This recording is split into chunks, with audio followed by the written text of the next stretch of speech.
अवधूत चिंतन श्री गुरुदेव दत्त श्री स्वामी समर्थ. माझ्या चॅनलमध्ये तुमचं सगळ्यांचं मनापासून खूप खूप स्वागत, आभार. चला तर मग आज आपला विषय आहे चैत्र पौर्णिमेला आपल्या कुलदेवीची कोणकोणती सेवा करायची आहेत.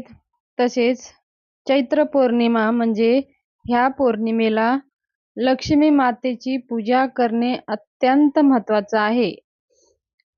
आणि पूजा विधी काय करायचं आहे, त्याचबरोबर चैत्र पौर्णिमा म्हणजे ह्या दिवशी भगवान हनुमंतांची जयंती असते.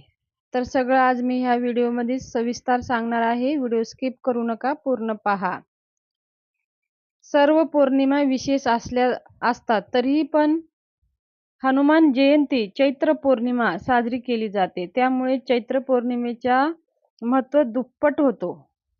चैत्र पौर्णिमा कधी आहे, तारीख, पूजेची शुभ वेळ जाणून घेऊया. सनातन धर्मात पौर्णिमा तिथी अत्यंत शुभ मानली जाते. असे मानले जाते की ह्या पौर्णिमेला तिथी धनाची देवी लक्ष्मीला खूप प्रिय आहे. वर्षातल्या 12 पौर्णिमा असल्या तरीही चैत्र महिन्यातल्या पौर्णिमेला अधिक महत्त्व आहे. चैत्र पौर्णिमा ही हिंदू नवीन वर्षातील पहिली पौर्णिमा मानली जाते. ह्या दिवशी स्नान आणि दान करण्याचे महत्त्व आहे. हनुमान जन्मोत्सव साजरा केला जातो. स्नान दान शुभ वेळ जाणून घेऊया. मंगळवार 23 एप्रिल 2024 रोजी पौर्णिमा साजरी करायची आहे. हनुमान जयंती याच दिवशी आहे. या दिवशी भगवान विष्णूचे रूप असलेले सत्यनारायणची सुद्धा पूजा केली जाते आणि त्यांचे आशीर्वाद घेण्यासाठी पौर्णिमा व्रत देखील पाळले जातात. चंद्राला नैवेद्य दाखवून रात्री लक्ष्मीची पूजा केल्याने सुख समृद्धी धन प्राप्ती होते. पंचांगानुसार ह्या वर्षी चैत्र महिन्याच्या पौर्णिमेची तिथी 23 एप्रिल 2024 पहाटे 3:25 सुरू होणार आहे आणि 24 एप्रिल 2024 रोजी पहाटे 5:18 समाप्त होणार आहे. तर उदय तिथीनुसार 23 एप्रिललाच पौर्णिमा साजरी केली जाणार आहे. चैत्र पौर्णिमेला स्नानाची शुभ वेळ. पौर्णिमेला स्नान दान फार महत्त्व आहे. सकाळी 4:20 ते 5 वाजेपर्यंत स्नान करण्याची शुभ वेळ आहे. भगवान विष्णू आणि हनुमानाच्या पूजेची शुभ वेळ सकाळी 9:03 ते दुपारी 1:58 पर्यंत आहे. चंद्रोदय वेळ संध्याकाळी 6:25 लक्ष्मी पूजनाची वेळ आहे. संध्याकाळी 6:25 लक्ष्मी पूजनाची वेळ आहे. ह्या वेळेमध्ये आपल्याला लक्ष्मी पूजन करायचं आहे आणि तसेच आपण लक्ष्मी प्राप्तीसाठी ह्या पौर्णिमेला आपल्याला काही विशेष सेवा पण करायच्या आहेत. चैत्र पौर्णिमेचा महत्त्व ही हनुमान जन्म चैत्र पौर्णिमा म्हणून साजरा केला जातो. केसरी नंदन आई अंजनी यांच्या फोटो आपल्याकडे असेल तर त्याच्या फोटोची पंचोपचार पूजा करून घ्यायची आहे. आणि पौर्णिमेला जो बजरंग बलीची पूजा करतो आणि सुंदरकांड, हनुमान चालीसा, रामायणाचे पाठ करतो त्याला सुख समृद्धी प्राप्त होते आणि घरामध्ये धन धान्य कधीही कमी पडत नाही.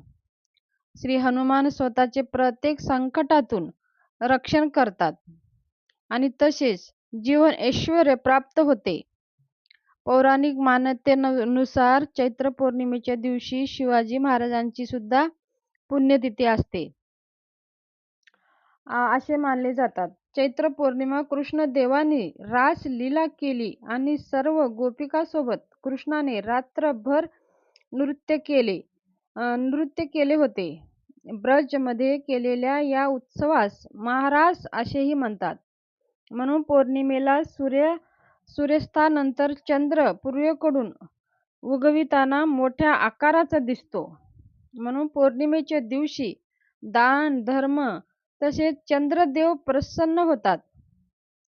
तसेच सुख समृद्धी लाभते. आणि गंगेत स्नान केल्याने सर्व दुःख दूर होतात.